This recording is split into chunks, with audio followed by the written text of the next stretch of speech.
All right, Mr. Teleferro TV, how's everybody doing out there? I want to congratulate the Eastern Conference and Western Conference reserves. They were announced last night during the TNT broadcast. I think I pretty much got it right. There were a couple picks that I got wrong, but those were more or less personal selections. That was more what I believe should have happened. And I'll do a video. The biggest snub to me is Donovan Mitchell and Klay Thompson. I'll get to the Western Conference in a second, but let's just run down the list of guys that did make the Eastern Conference All-Star team via the coaches, right? So the players, media, and fans vote in the All-Star starters, and the coaches pick the 7 reserves respectively for the Eastern and Western Conference. So in the Eastern Conference, here's our lineup. We got Chris Middleton, no surprise there, of the Milwaukee Bucks. Congratulations to him. His first All-Star game. We got Nikola Vucevic of the Orlando Magic. Congratulations to him. His first All-Star game. We got Kyle Lowry of the Toronto Raptors. They're having a great season. Bradley Beal of the Washington Wizards. The Wizards have somehow, some way turned their season around. They're hovering over like the 10th spot in the Eastern Conference, but I expect them to get hot and potentially make a run at the 8th seed. They're playing really good basketball without John Wall in that lineup. We also got Victor Oladipo. He won't be making the festivities. I'll get to who I believe should get his replacement spot in a second. We've got Ben Simmons. Congratulations to him. His first All-Star game. And then we got Blake Griffin of the Detroit Pistons. I had Blake in. I think he's a phenomenal talent that night in, night out, he performs, right? That's what it's about. And he was really good to start the season. Detroit started out pretty hot. They kind of got cold, all right? They're no longer, if the playoffs started today, they're actually the 9th seed. So I think Blake Griffin, he's dealt with some injuries to some other guys on the team. Drummond's been down with an injury as of late. I think Blake's an all-star. That Victor Oladipo spot, I actually had... I believe personally D'Angelo Russell deserves that spot, or Spencer Dwindle, however you say his name. I would give that spot to a Brooklyn Net. They're actually in the playoffs if it started today. I'm fine with how the Eastern Conference played out. I'm fine with the Boston Celtics only getting one guy. I'm fine with Miami not getting anyone. Night in and night out, you really don't know who's going to perform for the Miami Heat. And I think last year Goran Dragic got the spot. Look, if the best player on their team probably is Josh Richardson, but night in, night out, even he doesn't show up and perform, right? So I'm fine with pretty much how the Eastern Conference, I'm pretty cool with this. Here's what's going on in the East, right? You got all these bottom feeders, the Atlantas of the world, the Chicago Bulls, Cleveland, and the New York Knicks. Obviously, with LeBron gone, Cleveland didn't get anybody. Chicago, they don't have anybody. The Knicks don't have anybody. In the future, that's going to change. When guys like R.J. Barrett get in the league, Zion Williamson get in the league, these bottom feeders, Trae Young is still super young, no pun intended. He'll be an all-star at some point in his career. Though the East looks pretty bad right now, in the future, they're going to have some guys that make the East look like what the West is right now, right? So congratulations to the Eastern Conference reserves. I think all those guys are well-deserving. Now, I do have some problems with the Western Conference reserves. I told y'all straight up and down before this thing started, I thought Klay Thompson should not get the nod over Donovan Mitchell. I straight up told you guys that. I didn't have Karl Anthony Towns in the game. That's just a personal thing with me. I actually thought there were some more deserving candidates. I would have went Luka Doncic. I think I gave my last spot to Luka Doncic. But I'm fine with Cat getting in the game. You want to know why? He has his team in playoff contention. So let's just go through this, right? Let's just go through this. So Russell Westbrook, congratulations to him. He's an all-star. Damian Lillard, congratulations to him. He'll be an all-star. Both of those guys, well-deserving. I know Paul George is a starter, but Russell Westbrook is still averaging a triple-double. The Portland Trailblazers are a top 4 seed, top 5 seed. They deserve a guy, right? Dame's going to be their guy. LaMarcus Aldridge, the Spurs are in playoff contention. They've turned their season around. I said I would pick Aldridge over DeRozan, and they gave Aldridge the spot. I'm fine with that. Congratulations, first-time All-Star Nikola Jokic. He's in the game. He deserves to be an All-Star. He's having a phenomenal season, an MVP-level season. Kind of slept under the rug, but Denver's having a phenomenal season. Anthony Davis, with all the trade speculation around his name, he's an all-star. All right, he was hovering around that last starter spot. By the way, reportedly, that's what sent him over the edge, was that he's to the point where he's no longer an all-star starter in the West. And that's when he was like, yo, I need to make some change, man. All right, Karl-Anthony Towns, like I said earlier, he's an all-star. Again, let's get to Klay and Karl-Anthony Towns.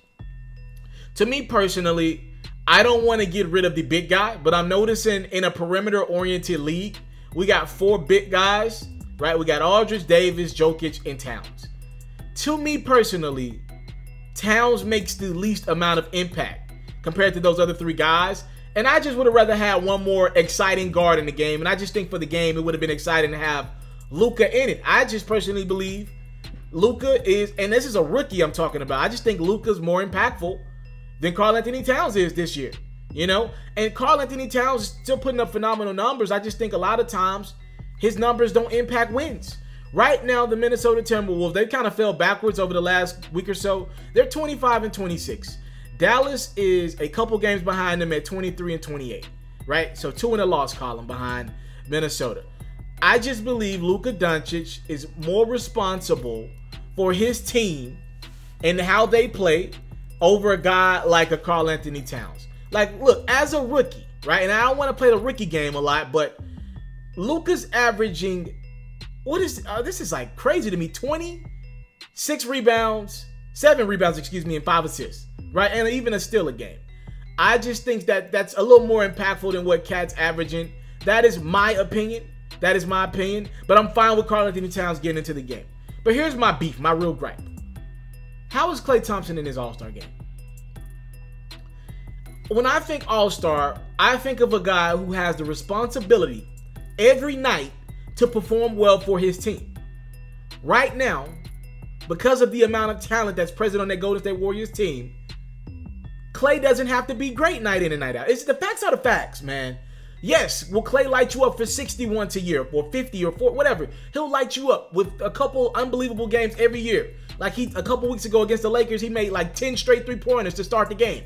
That's phenomenal, right? But what we don't talk about with Klay Thompson is the 3-4-11 nights, or the nights that he's getting lit up. And Klay's a good defender in this league, don't get me wrong, but there are nights when guys go at him, right? Like, we don't talk about those nights with Klay Thompson. He gets a pass. So pretty much it's all W's with Klay. Like, he can only do right with the team. We only highlight the good. We never highlight the negative because there's no level of expectation. When the Warriors lost to the Cavaliers in 7 games after they was up 3-1, do you hear anybody blaming Klay Thompson? Look who got blamed. Steph got blamed. Hell, they blamed Draymond because he got suspended for Game 5, right? Have we ever blamed Klay Thompson? That's not all-star level pressure to me. To me, all the great guys in this league got to have pressure on them, right? To be an all-star, you got to be box office. I mean, Klay doesn't even dunk. Again, phenomenal shooter, but I mean, is he box office by himself? If I remove Klay Thompson for the Warriors team and switch Klay Thompson out and gave him the responsibilities, and I know I'm nitpicking here, but if I remove Klay Thompson and put him on Indiana for Victor Oladipo before he got hurt, right? Do I believe Klay Thompson would have the Pacers as a top 4 seed? No, I don't. And I believe Klay's overall probably a better player than Oladipo.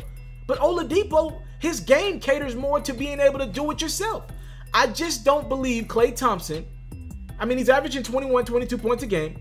I don't believe he deserves to be an all-star over a guy like Donovan Mitchell or Rudy Gobert. I would have gave Utah one of their guys. First off, Rudy Gobert has improved his offensive game, and he's even impacting the game on the defensive side, right? He's impacting the game with blocks. I mean, he's probably going to win Defensive Player of the Year this year. He's doing it on the defensive side of the basketball. Him and Paul George are going to win that award. And I believe he deserves some strong consideration for that spot. Donovan Mitchell. The Utah Jazz started out terrible somehow, some way, via LeBron James's injury and the Clippers kind of falling backwards. The Utah Jazz, they're now 29-23 and poised to make a run second half of the year at a 6 seed or a 5 seed. I'm not trying to give them credit for starting out bad, right? Because they don't deserve credit for that. But Donovan Mitchell is the responsibility that he has on his shoulders, or Rudy Gobert has on his shoulders night in and night out, is more than Klay Thompson, who many would argue he's the 4th most important Warrior right now. Some would say 5th. Steph is the #1 most important Warrior. You got to give Kevin Durant the nod as the #2 most important Warrior because he's unguardable, right? When the Warriors really get into the swing of things, Can I not make the case that DeMarcus Cousins and how he's able to body big man and get guys in foul trouble? Can I not make the case that he's more important night in and night out than a Klay Thompson and a Draymond?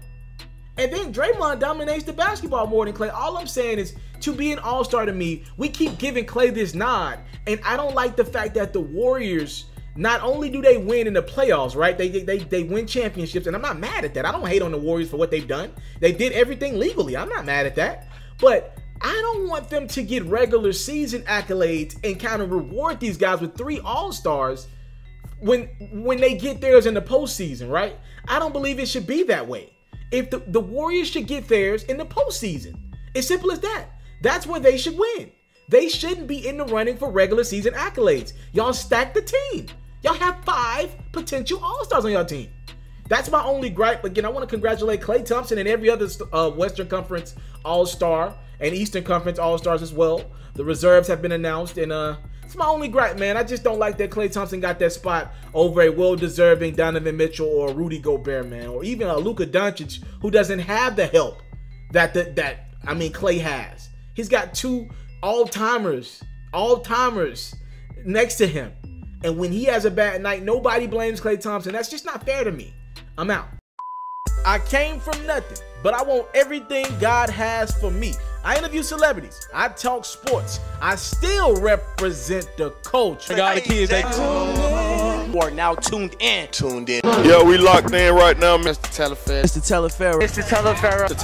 Shout out to Mr. Telefera. You watching Mr. Telefera TV. Mr. Telefera TV. Here with the Triple B's, you can't do nothing but win.